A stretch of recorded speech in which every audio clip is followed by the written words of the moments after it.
سلامونه نیک هیلې مطلب وحدت welcome to English class د انګلیسي ژبې ټولګي ته ښه راغلاست. نن دوستانو موږ تاسې پر 12 زمانو باندې د ګرامر له نظره څخه بحث کوو. 12 tenses with examples. 12 زمانې سره له مثالو. لومړی راځو دوستانو زمانه پیژنو یا زمانې پیژنو چې زمانې خپله چی ته ویل کیږي tenses یا زمانې. که چیرته اس ونه لري tense ته نه راسي زمانه معنا ورکوي. tenses زمانې. تعریف ته یې راځو لومړی په انګلیش باندې تعریفوو چې زمانه چی ته ویل کیږي د څه. Tense is a word which is used to show an action that we did in the past.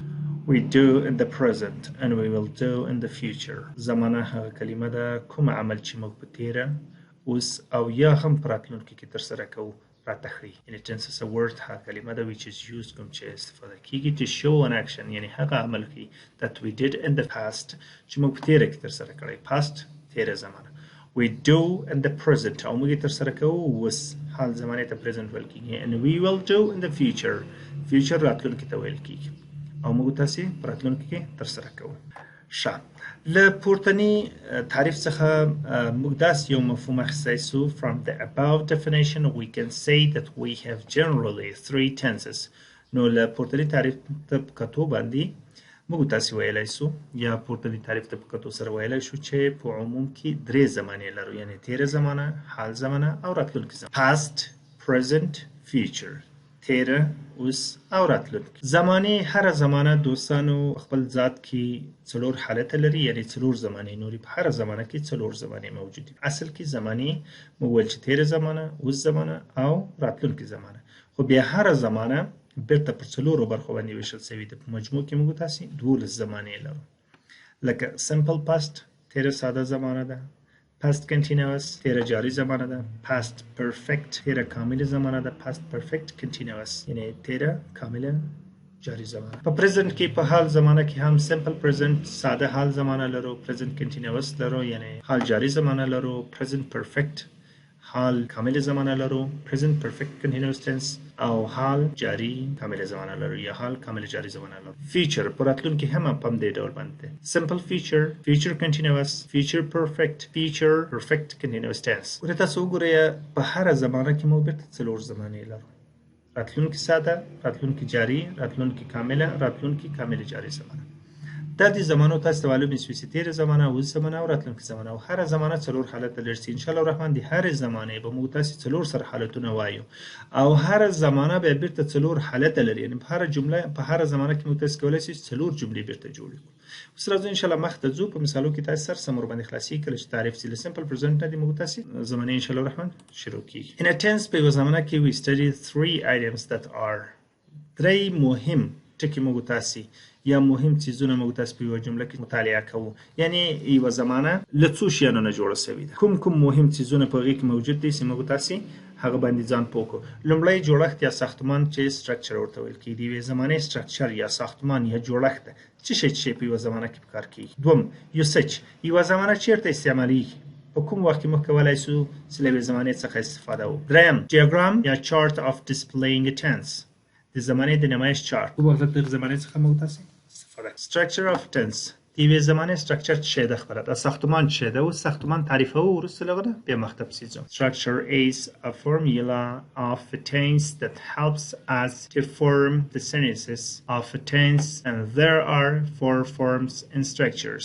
جوړښت یا ساختمان د یوې زمانې فورمول دی چې له موږ سره د یوې زمانې د جملې په جوړښت کې مرسته کوي او د یوې زمانې جوړښت 4 شکلونه لري. مثلا affirmative مثبت شکل د یوې جملې، negative منفي شکل د یوې جملې، questions سوالي حالت یا سوالي شکل د یوې جملې، negative question منفي سوالي حالت. دا 4 حالته په هر یوه جمله کې موږ تاسې لرو. په هر یوه زمانه کې موږ بیرته 4 حالته لرو. په هغو کې مثبت جملې دي، منفي جملې دي، سوالي جملې دي او سوالي منفي جملې دي. راځئ کارونې یا استعمال ته یې راځو. usage of a tense کارونه یا استعمال د یوې ژبې is the way which shows us where and how to use tense. هغه طریقه ده چې موږ ته ښیي یوه زمانه چیرته او څنګه استعمالولی شو. usages یا usage are divided into 2 parts. خپله باندې دغه استعمال پر 2 برخو باندې ویشل شوی ده یا دا کارونه په 2 برخو باندې ویشل شوې ده. لومړی main usage اصلي استعمال او accessory usage فرعي استعمال. حال ساده زمانه simple present tense د موږ تاسو دوستانو زمانه لم دی جای شروع کیږي. اوس موږ تاسو له ساده حال ساده زمانه څخه ور شروع کوم داسې مخ تفصیل ان شاء الله الرحمن. لومړی راځو د حال ساده زمانه موږ تاسو تعریف وایو. This tense is used to show an action which happens habitually, regularly, and also it shows a state of being or existence. تاسو وګورئ په دې زمانه کې موږ ته څه وایي. دا زمانه موږ ته عادتي habitually او تکراری regularly عمل یا هم موجودیت چې شتون ورته ویل کیږي د یو شي ښیي. state of being موجودیت یو شي موږ تاسو ته ښیي. په مثال کې تاسو ته ښه واضح کیږي. structure د دې ساختمان څنګه ده؟ یعنی په یو جمله کې موږ تاسو په حال ساده زمانه کې به کوم شیان سره یو ځای کوو سره ترکیبوو به ورسته موږ یو جمله جوړولای شو. لومړی سبجیکت یا فاعل دی وی جملې چې مخکې خبرې ور باندې کړې. دوم verb ده فعل ته ویل کیږي. لومړی شکل باید د verb وي. بعد لغو کچیرته دریم شخص وي s یا es ور اضافه کوو. وروسته لغو time expression چې ورته ویل کیږي. اصطلاح د وخت متاسي ور سره اضافه کوو. حال ساده زمانه کې دلته ان شاء الله په مثال کې تاسو ته معلومیږي. تاسو وګورئ احمد speaks. احمد ګوره دریم شخص ته مفرد سړی ده صحیح ده. نو موږ چې ور اضافه کړی ده s ور اضافه کړی ده دغه فعل ته. احمد speaks English every day. احمد هر ورځ انګلیسي خبرې کوي. تاسو وګورئ دا ټایم ایکسپریشن every day صحیح ده. habitually عادتي کار ده. د عادت د هر ورځ په انګلیش باندې خبرې کوي. احمد هر ورځ په انګلیسي خبرې کوي. بل مثال ته وګورئ. شعیب goes to school at 8 a.m. every day. احمد سهار دا am د سهار نه چې کوي نمایندګي کوي. که پی ام وي د مازدیګر نمایندګي کوي یا بعد له وخت نه. regular دا د تکراری کار دی صحیح ده. تکراروي هر ورځ دی ځي. شعیب هر ورځ 8 بجې مکتب ته ځي. شعیب goes to school at 8 a.m. every day. دا regularly ده صحیح ده. یعنی د منظم کار ده باقاعده کار ده چې دی هر ورځ مکتب ته ځي. یعنی په 8 بجې باندې هر ورځ مکتب ته ځي. This is a pen. دغه یو قلم ده. دلته ګوره موجودیت راته خو نو د موږ تاسو یو ساده زمانه دلته تثبیت شو. چې habitually عادتي کار راته وخو تکراری کار راته وخو state of being یا هم موجودیت چې ورته ویل کیږي. This is a pen. دا یو قلم ده. دلته وګورئ existence موجودیت یو شی راته وخو. This is a pen. دا یو قلم ده. existence دغه یو قلم دی. یو موجودیت موږ تاسو وکړو. نو موږ تاسو ویلای شو چې حال ساده زمانه په درې حالاتو کې موږ تاسو استفاده کولای شو چې habitually تاسو یو عادت وسې هغه همیشه د تکراری عملی وي یا هم باقاعده او منظم عمل دی تر سره کوي. عادت وي او موجودیت یو شی راته ښیي او د جنرال فاکټس ورته ویل کیږي یا هم کلی حقیقت. د دې شیانو لپاره موږ تاسو د جملې له دې زمانه څخه چې کوو استفاده کوو. راځو جوړښت structure. خپل structure اوس موږ جوړښت ولې په یو جمله کې مثبت جوړښت دی یو structure ده. د سوالي جوړښت ده. د منفي جوړښت ده. منفي سوالي جوړښت ده. دا ټول ان شاء الله الرحمن موږ تاسو همداسې سلسله ډول باندې وایو. ګوره subject یا فاعل دی وی جمله. لومړی شکل د verb complement چې هغه time expression او object د شان په کې راځي. complement ورته ویل کیږي صحیح ده. یا تکمیل کوونکی دی وی جمله. ښه دا راځي ورسته له subject plus یا هم بل فرمول داسې ده. دا فرمول معمولا د هغو چا لپاره چې هغه دریم شخص نه وي او د دریم شخص لپاره فرمول داسې ده چې سبجیکټ به وي پلس ورب به وي اس یا ای اس به موږ تاسو فعل ته ور اضافه کوو وروسته هغه به کمپلیمنټ وي. اوس دلته که معلومیږي موږ چې دریم شخص نه یو ځکه موږ متکلم یو. دلته دوی هم چې دي دوی دا هم جمع. دلته موږ نس کولی شو موږ فعل ته چې ورکو اس یا اس ورکو. نو موږ وایو we go to work. موږ کار ته ځو. we go to work. موږ کار ته ځو. احمد goes to school. احمد مکتب ته ځي. اول فرمول د موږ تاسو په جمله باندې چې سو تطبیق سو او دوهم فرمول د احمد په جمله باندې تطبیق سو ځکه چې احمد دریم شخص ته مفرد ده. نو دیغه له فعل سره حتما یا اس یا اس راځي. دا چې اس چیرته اضافه کیږي فعل ته اس چیرته اضافه کیږي ان شاء الله موږ تاسو په لاندې درسو کې خدای کول په صحیح ډول باندې تشریح کوو. بل question form دا خو affirmative یا مثبت شکل ده چې موږ کار ته ځو احمد مکتب ته ځي. question form سوالی شکل. do او does د جملې په سر کې راځي. ورسته لغو بیا فاعل یا سبجیکټ راځي. ورسته لغو اصلي شکل د فعل راځي. ورسته لغو کمپلیمنټ یا تکمیلونکی راځي. تکمیلونکی کلمات راځي. مثلا does احمد go to school. آیا احمد مکتب ته ځي. آیا احمد مکتب ته ځي سوال یې کړی دی. do you have a pen. do you have a pen. آیا ته یو قلم لري. سرمخلاص د سوالی حالت یعنی له روټ دزه چې د دریم شخص لپاره د هی شي اټ او احمد لپاره له دز څخه کار اخلو. دی they we you او I لپاره مو تاسو له ډو څخه کار. بیا هم د جوړښت منفي حالت وایي. Negative form منفي شکل. Subject ده do یا does ده plus not ده plus complement. صحیح ده؟ احمد does not speak English. احمد په انګلیسي خبرې نه کوي. We do not go to school. موږ مکتب ته نه ځو. دا منفي شکلونه سو. Negative question forms منفي سوالیه حالت. په منفي کې تاسو سوال کوئ. اول به do یا does راوړئ، وروسته له هغه نه subject یا فاعل د جملې، وروسته له هغه not، وروسته له هغه لومړی شکل د verb یا د فعل، وروسته له هغه نه complement یا هم تکمیل کوونکی د جملې. مثلا do I have not a pen؟ do I have not a pen؟ آیا زه یو قلم نه لرم؟ آیا زه یو قلم نه لرم؟ Does Ahmed not go to school؟ آیا احمد مکتب ته نه ځي؟ ښه دوستانو راځو دې ته چې څنګه یو فعل ته موږ تاسې اس یا ای اس اضافه کولی سو.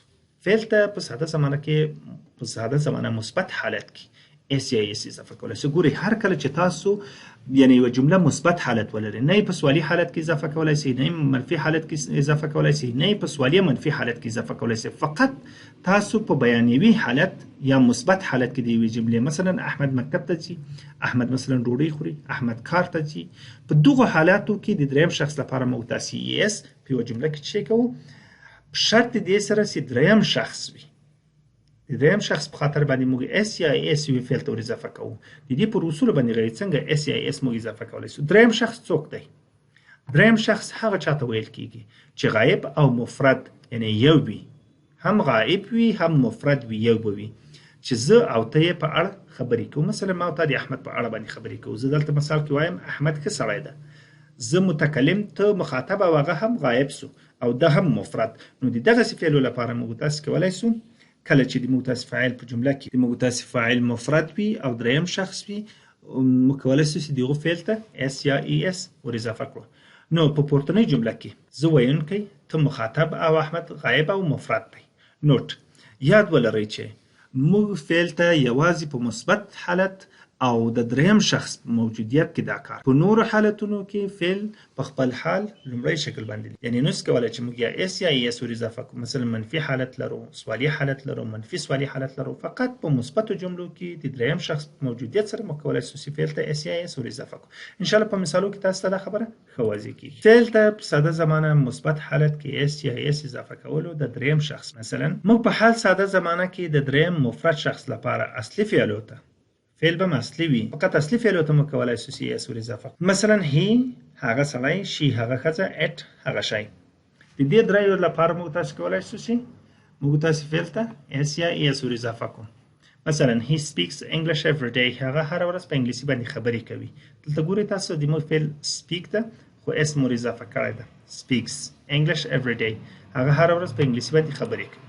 بل مثال راخلو. she speaks پښتو every day. هغه په پښتو هره ورځ په پښتو باندې خبرې کوي. it works good. هغه عالی کار کوي. صحیح ده یعنی ښه کار. بل احمد goes to school every day. احمد هره ورځ مکتب ته ځي. فعل ته د اس یا اس اضافه کولو اصول. اوس نو اصول څه دي؟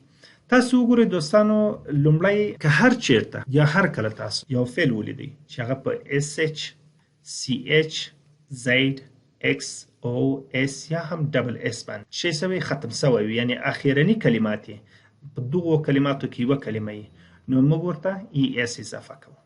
شی اضافه کوو؟ ای اس ورته اضافه کوو. هر کلمه هر فعل چې دی موږ تاسې په اس یا ډبل اس یا او ایکس زی سی اچ اس اچ باندې ختم سوی وي، موږ تاسې هغو ته ای اس اضافه کوو. لکه واش واشز، واش مینځلو ته ویل کېږي، واشز مینځل. صحیح ده؟ go goes go تلل goes. مثلا واشز دا دواړه یوه معنا لري، خو دا د دریم شخص لپاره مو مجبوره یو چې اس ور اضافه کړو. صحیح ده؟ go تللو ته ویل کېږي، goes هم تللو ته ویل کېږي. mix ګډول مخلوطول mixes. صحیح ده؟ دا هم ګډول مخلوطول، خو د دریم شخص لپاره اس ور اضافه. لکه watch کتل یا لیدل watches. نو په دغو جملاتو کې دوستانو په دغو فعلو کې هر چیرته چې په دغو کلماتو سره ختم سوی موږ تاسې به هغو ته ای اس ور اضافه کوو. دا یې اصل. بل لکه مثلا fish fishes، boss fish ماهي ته ویل کېږي fishes. جمع نوم هم کېدای سي مایان، boss bosses، رئیس رئیسان. صحیح ده؟ cross crosses، cross عبور ته ویل کېږي، تېرېدا ته ویل کېږي crosses، تېرېدا بیا هم تېرېدا. د اضافه کولو اصول چې ای اس یا اس فعل ته ور اضافه کوو داسې ادامه پسې ورکوو. مثلا دوهم، که چیرته یو فعل په وای سره ختم، اخیرنۍ کلمه چې وي وای وي او مخکې له وای څخه یا مخکې له هغه څخه بې غږه توری راغلی وي، نو وای په آی بدلو او ای اس ورک. مثلا دلته تاسو وګورئ له وای نه مخکې بې غږه توری راغلی دی، یعنې 5 توري چې موږ تاسو د واویل توري وویل په لومړۍ ویډیو کې ما تاسو ته ویلي وو، تشریح کړي مې وو. که درنه ویري بیا دوباره هغه ویډیو وګورئ. دلته وګورئ له وای نه مخکې ډي راغلی، ډي هم سایلنس توری ده، یعنې بې غږه توری ده. نو که چېرته له وای نه مخکې مثلا سټډي مطالعه، سټډیز مطالعه، دا په آی باندې بدل کو اس مو اضافه کو. مثلا کنټري هیواد، کنټریز، او دا چې وکړو وایم په آی باندې بدل کو، ځکه چې مخکې له دې نه چې راغلی ده د کانسوننټ توری راغلی ده. نو که هر کله له وای نه مخکې کانسوننټ توری راغلی ولو یا بې غږه توری راغلی موږ تاسې وای په آی باندې بدلوو او ای اس ور اضافه کوو. اما که مخکې له وای څخه دوه بې غږه توري یا هم غږ لرونکی توری راغلی وي بیا تنها ورته اس کلمه اضافه کوو. مثلا play، دلته ګورئ دا واویل توری ده، plays. نور نو له پورتنیو اصولو ورهاخوا ټولو فعلو ته تنها اس ور اضافه کوو، لکه پن، پنس. که دغه دوهم شرط او هغه لومړنی شرط نه وي، له دې نه بغیر نورو ټولو فعلو ته موږ تاسې کولی شو چې اس اضافه کړو. فقط چې په پورتنۍ 5 کلمې چې مو ویلې چې په غو سره فعل نه ختم شوی او په وای سره نه ختم شوی، یعنې که په وای سره ختم شوی خو له وای نه مخکې شرط دا ده چې باید شی وي، دلته به بې غږه توری وي. که بې غږه توری نه وي نو بیا موږ تنها اس ورته اضافه کوو، نو ټوله کلمو ته کولی شو چې موږ تاسې اس اضافه کړو او ورته ویې کار. اوس راځو د یوې جملې 4 حالته موږ تاسې دوستانو وایو. په حال ساده زمانه کې یوه جمله 4 حالتونه لري. د یوې جملې 4 حالتونه په ساده زمانه کې، مثلا احمد goes to school every day، احمد هره ورځ مکتب ته ځي. does احمد go to school every day، آیا احمد هره ورځ مکتب ته ځي؟ احمد does not go to school every day، احمد هره ورځ مکتب ته نه ځي. فورمول دوستانو پورته م لیکلی و، درته مو ویل د فورمول مطابق به تاسې مخ ته ځئ. does احمد not go to school every day، آیا احمد هره ورځ مکتب ته نه ځي؟ یا که چېرته مو تاسې په لیکلي ډول باندې نه وي بیا داسې م ویلی سو چې doesn't احمد go to school every day، آیا احمد هره ورځ مکتب ته نه ځي؟ اما که لیکو نو بیا شرط دا ده چې اول باید does راسي، وروسته له هغو یا do راسي، وروسته له هغو فاعل راسي، وروسته له هغو بیا not اضافه کوو. او که چېرته په بیانیوي حالت کې کولی شئ چې دغه not راواخلئ، دلته له does سره یو ځای کړئ او بیا هم جمله پسې تکمیل کړئ. we go to work every day، موږ هره ورځ کار ته ځو. do we go to work every day، آیا موږ هره ورځ کار ته ځو؟ هره ورځ دغلته دوستانو پته شوي ده، خیر تاسو every day د هره ورځې معنا ورکوئ. we do not go to work every day، موږ هره ورځ کار ته نه ځو. do we not go to work every day، آیا موږ هره ورځ کار ته نه ځو؟ همدې ژبې پورې به دوستانو درس مکمل در وګورئ، همدا جملې به ولیکئ انشاءالله الرحمن. که چېرته مو احیانا سوال پوښتنه درلوده کولی شئ چې د واتساپ له لارې د واتساپ په ګروپ کې له موږ سره خپله پوښتنه شریکه کړئ، او یا هم د یوټیوب له لارې په کمنټ کې له موږ سره خپله ستونزه شریکه کړئ. په وخت سره به ستاسو پوښتنو ته انشاءالله الرحمن جواب درکول کېږي. thanks for watching.